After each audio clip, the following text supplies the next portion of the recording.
সাময়িক স্বস্তি, তবে সন্ত্রাসী আসামিরা গ্রেপ্তার না হওয়ার পরিবারের পক্ষ থেকে চরম উদ্বিগ্ন ও ক্ষোভ প্রকাশ করা হয়েছে।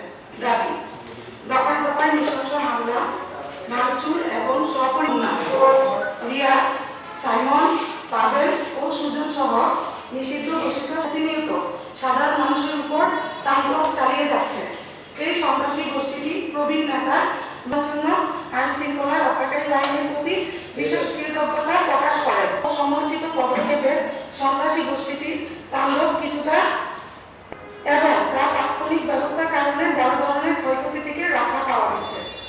প্রবীণ এই জননেতা ও তার পরিবার দৃঢ়ভাবে বিশ্বাস করেন যে বাংলাদেশের আইন ওরা চাঁদাবাজরা যারা যারা ছিল, এখানে সাইমন, মুন্না, রিয়া, ইমন সহ আরো পুরা মহানগর আমাদের দলীয় নেতৃত্ব যারাই আছেন, সন্ত্রাসী আসামিরা গ্রেপ্তার না হওয়া পর্যন্ত প্রবীণ ব্যক্তি নেতা ও তার পরিবার